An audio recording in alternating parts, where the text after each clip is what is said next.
Hello everyone and God bless. This is Father Michael and this time joining me for this episode, this very special episode, which is the first in a series of videos that my lovely wife and I have worked on in Living Orthodox, and this is... Oh, Presbyterian. Sorry. Can't you tell I never do stuff like this? I don't even know where to look, so I apologize. I'm going to be super awkward in this video. It's very strange when you never even had social media, weren't even a selfie person back when you were secular, and suddenly I'm like, where do I look? Where do I look? I can confirm because I used to have social media when I met her, and then she tells me, yeah, I don't even have Facebook. I'm like, whoa.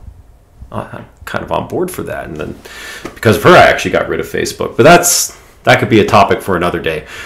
Please be sure to like, share, and subscribe for more content. This is going to be the first video in a series of videos on femininity, on healthy Christian femininity, on being a Orthodox Christian woman, both single and married. This really can just apply to everybody. And yes, guys, you should probably watch this if you are courting a woman, if you're dating a woman, if you're planning on getting married. It sometimes helps to look into what the other camp is saying and get some good intel, and maybe use this to sharpen yourselves as well. So don't just turn away because it's a talk that's primarily aimed at femininity and being women. Ultimately, there's going to be a lot of stuff in here that I think everyone can benefit from, that my wife has really worked hard to put together. And just please, a quick side note, you'll probably notice we sound a little off. I've got a brutal ear infection. I actually had the other night a perforated eardrum and started bleeding from my ear. So I'm on a lot of antibiotics. I'm super uncomfortable, but probiotic yogurt's helping. So for anyone who's worried about that, don't worry, I'm eating lots of probiotic yogurt. And when timing have it, my wife ends up getting a brutal sinus cold that's just been kind of hammering her. So we're running on fumes, but we want to do this for you guys. So please also be sure not only to like, share, and subscribe, but to check the description. I often try to throw materials in there and links to materials that people can either buy or look at for free if I can find something good that hopefully will help you and maybe reinforce what's being said in this talk. So without further ado, we're going to be talking about femininity and I believe vanity. Vanity and pride. And so I'm going to hand the reins now over to my wife, and she's going to start talking to us about this, especially for the ladies. Well, hello everyone. What do you want me to start with first? Because it's such a broad topic. I think start kind of in what would be a natural chronological sense. So you of course, being a woman, would have had a lot of exposure and experience with different things.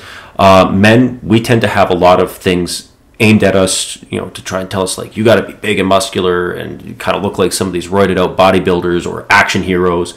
Women have a different image thrown at them, that they're kind of tricked into conforming to. We know who's behind this. The devil works through things like this and works through our weaknesses.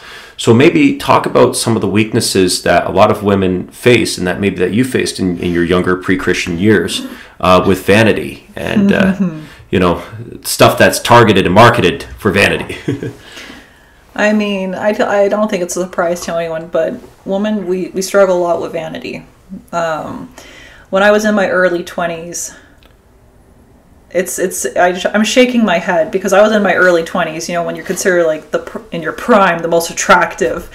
And I was super self-conscious. And this is the crazy part, I never had social media, but I would say, I think it was like certain things I would see on TV or what have you. The huge makeup trend became like a big thing. And like I said, even though I didn't have social media, I was aware of these things. Oh, that's right, because I was on YouTube a lot at the time. That's right. So I would watch a lot of YouTubers, and I think that kind of got to me. So I was kind of intrigued by the whole makeup trend, and I literally spent hundreds of dollars on makeup from Sephora. My 12-year-old spent $140 at Sephora. And at first it started with like, oh, I would put a little bit on, but then I got to the point it was like cake face. You had your primer, your foundation, concealer. I can't even remember half of the stuff I put on now, but it was ridiculous. It was over the top.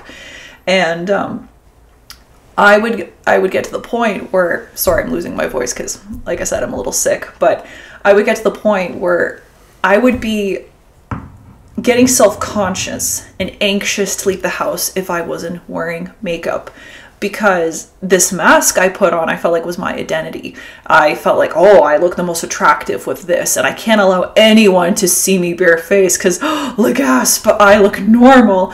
And it's like, oh no, imperfections, oh my. And it's just, it's sad, because essentially you make an idol out of yourself, out of relying on these products, which, by the way, are not good for your skin. I had a really good skincare routine, but I had really bad clogged pores at the time, lots of acne, and I would be like, oh, I have to put more on, right? So you kind of get into this vicious cycle. And like I said, the problem is with this is that I felt like I also had to dress really good too. So I would spend a stupid amount of time in the morning finding the perfect outfit, putting on like this cake face, doing the neck, of course, to make sure then it's not obvious.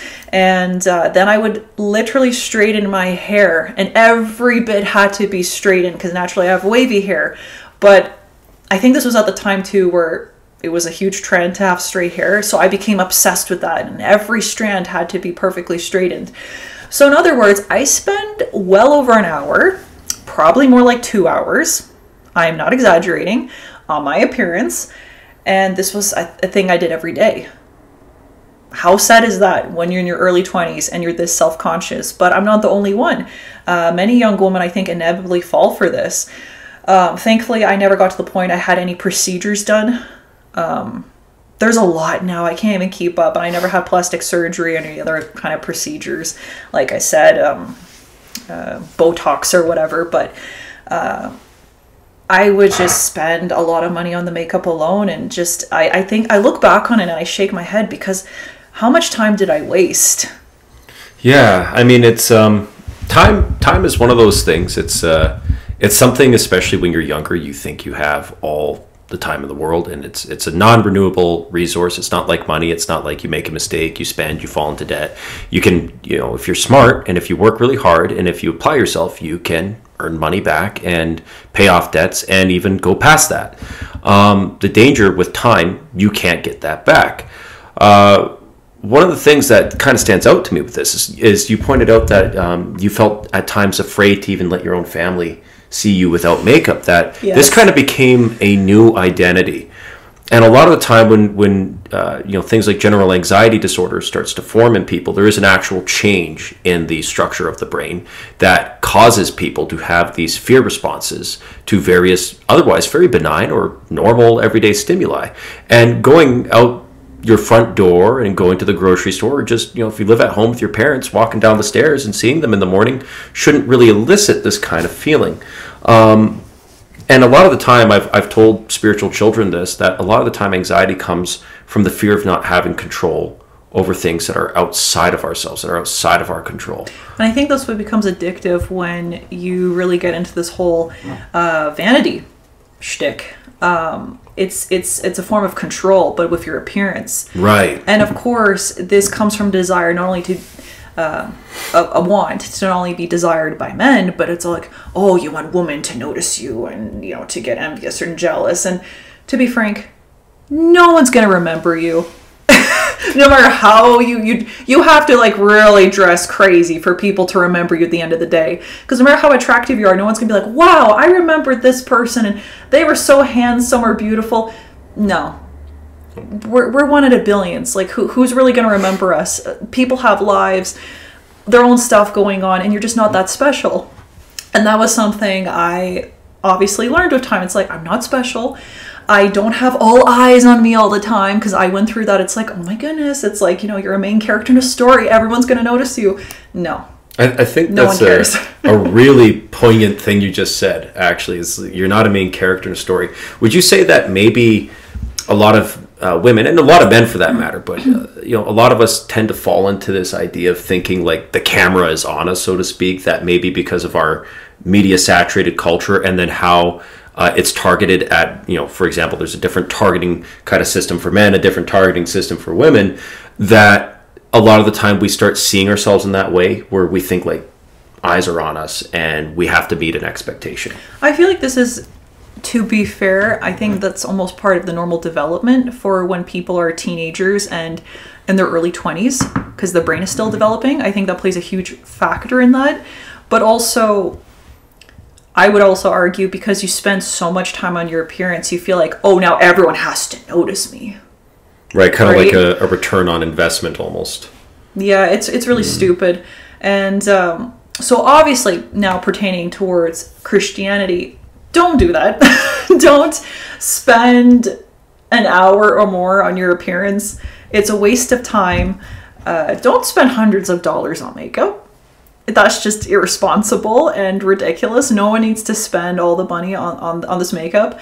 Trust me, I've used the really expensive brands, and now I use mostly drugstore makeup or natural makeup, which is much better for your skin. At least for me, it's very, I notice it's more gentle on my eyes, for example, and no difference. Literally no difference. They work just as fine. So when we were talking in our, kind of like when we were preparing for this, you had brought up a really important point in our spiritual journey as Orthodox Christians, because there is a subtle inverse to vanity that hides under the veil of piety, but it's really what Father Felipe brilliantly called pietism, which pietism, of course, is a pharisaical attitude. Just to kind of give a dictionary definition of what pietism is so that you don't get confused between piety and pietism. Pietism is kind of like this, I'm righteous, I'm the righteous Pharisee mindset dressed up as piety. So it's kind of like humble bragging, right? Or when, you think, I'm just a sinner, but in all reality, you're spending your time judging everyone else around you and thinking that you're better than them. But, I still acknowledge my weaknesses. That's kind of a model of pietism. And you were saying there's an inverse that when you were talking to me, that you said you struggled with and that you've known others to struggle with. Maybe you could touch on that. So I slowly got out of, like I said, wearing the whole makeup routine, and allowed my hair just to have its natural waves. Actually, when I started dating my husband, we were both secular at the time, of course. But it was when he commented, he's like, well, I like your wavy hair. So I stopped straightening after that. And then he literally didn't notice the difference when I wore makeup and didn't wear makeup. It's true. And he told me he preferred when I wore less. So, and also, like I mentioned earlier, I developed so much acne that was a big motivator for me to also stop doing cake face, because I was like, okay, it's clogging my pores. It's not good for me. And then he further reiterated how it was clogging my pores. So basically, I wear very minimal now. But when I converted to Orthodoxy, I kind of fell for that trap I think most women do when they convert, or inevitably get pulled into regardless, which is, you read the lives of saints and elders, and they talk about how it is sinful, like I mentioned before, all that vanity, right? Of course it's a sin. You shouldn't make an idol out of yourself. But I became extreme where I was like, okay, I'm not going to wear any makeup now. I'm not going to touch my hair at all, which I don't anyway, but that's besides the point. And I was like, I'm going to dress super modestly. Like nothing can be above the knee whatsoever. I can't even wear a bathing suit now. And I was definitely doing this, I would say, for a good 6 to 8 months. And at first it was fine. I was like, okay, like I'm paying even less attention to myself, and this is a good thing. And I was thinking I was doing the right thing. I was being a good, pious woman, a good Christian woman. Well, very quickly I became deluded and incredibly self-righteous. I got to the point where I was just a judgmental jerk. There'd be a woman at church just wearing a little bit of makeup, and she would just happen to say, like, wear a slightly tight-fitting dress, and the gasp, it was above her knee, and or not wearing long sleeves. Oh goodness, what else? Like, I mean, this was common in Ontario where we were from, because summers there are hot. Like think hot. Georgia levels of hot. You get humidity that brings it up to like ridiculous levels. Or if a woman I could tell she spent time putting her hair together, and I would get these terrible thoughts, like very judgmental. It's like, oh my goodness, you spend all this time, blah blah blah blah blah. And it took me a while, but finally I realized I'm miserable. I'm bitter. And I didn't like myself, and I wasn't happy with these thoughts I was getting. And I realized, well, it was because they weren't the problem. I was the problem. Because I became very proud. And as we know with pride, where does it lead to? Delusion. And I was deluded. And I became extremely, like I said, judgmental and self-righteous. So when I noticed this, I was like, what on earth am I doing? I'm like, I have to stop. So I actually forced myself to wear makeup again. Not cake face, but for example, like even right now in this video, I have a little bit of mascara. Oh, I put a little bit of color to my eyebrows, or a little bit of like lip tint. And I decided to start doing this because I noticed shortly when I did, those thoughts stopped.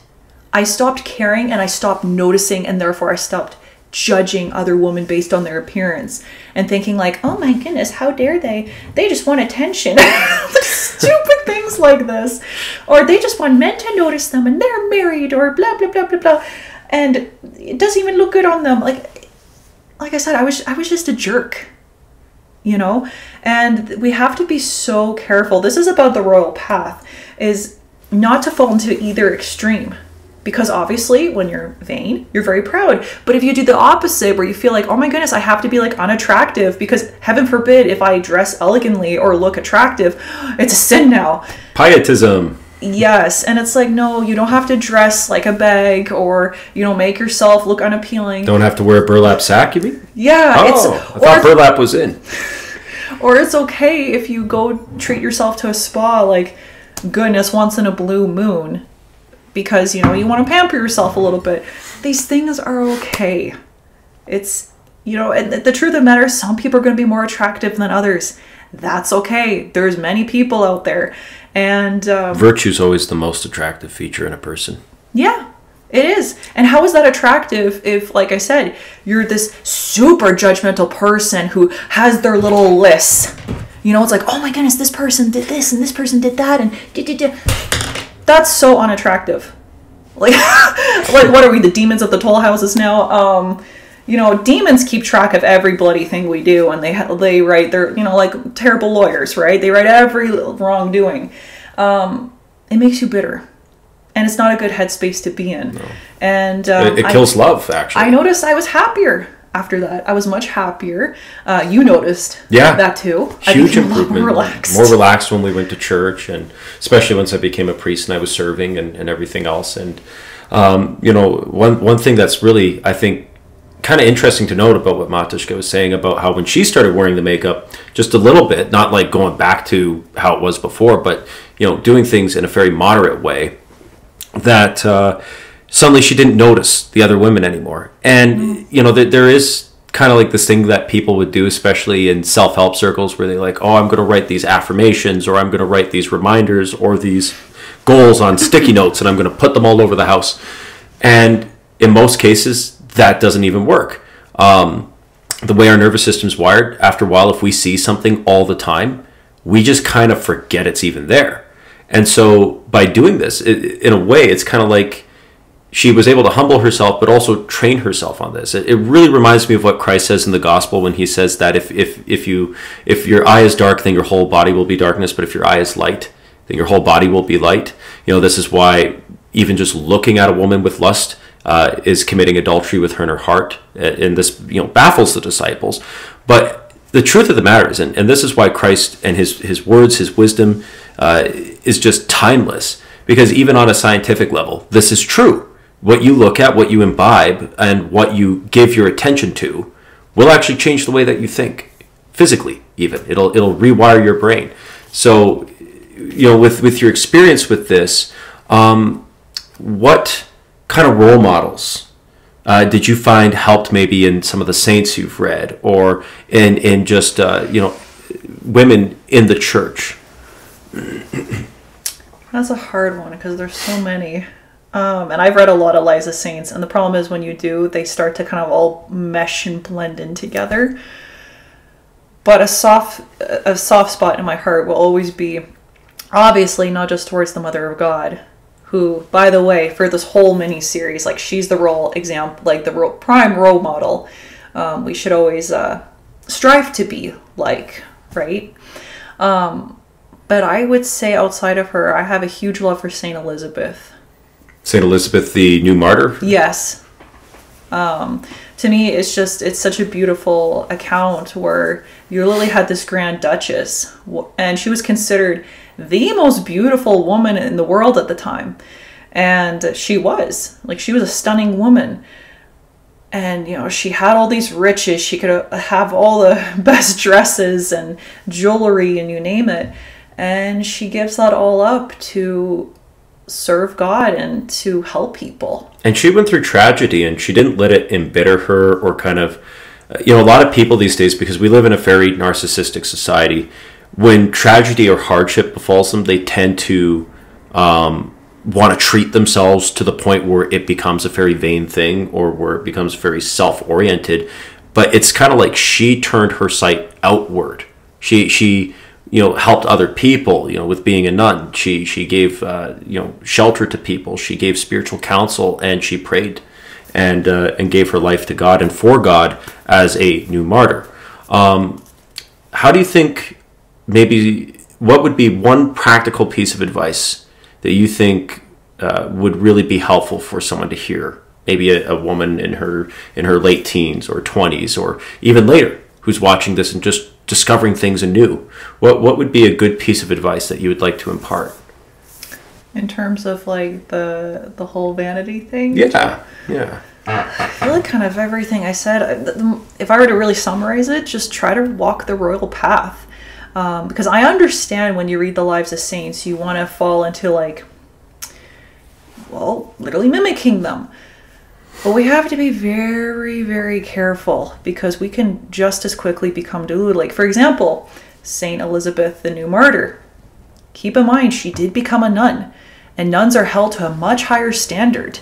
And even though I am a priest's wife, like I said, I became deluded. I became super judgmental. And it's okay, like I said, if you look elegant and pretty, it's okay. I eventually, for example, we live close to a gym where there's a beautiful, amazing, really, like we're very fortunate of close by, and they have this really cool pool. And you have to wear a bathing suit. Oh my. But I'm over that now. I don't care if other people around me are in bathing suits and like gasp and skin is showing. Because I also want our kids to not grow up under a rock.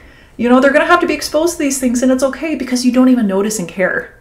Yeah, you have to guide them. Like, you have to say, look, like, these kind of things are not good, and this is why. Like, you have to respect your body enough to not show it off, but at the same time, you can't just not engage in the world around you and hermit. You have to learn how to be in the world, but not of the world. I think it goes without saying, ladies, I think you know what bathing suits come to mind when, you know, there's some really inappropriate bathing suits that some people wear. It's like, yikes, that's nothing to the imagination. Almost, like, literally, what's the difference between that bathing suit and lingerie, right? I think we all know what I'm talking about. Yeah.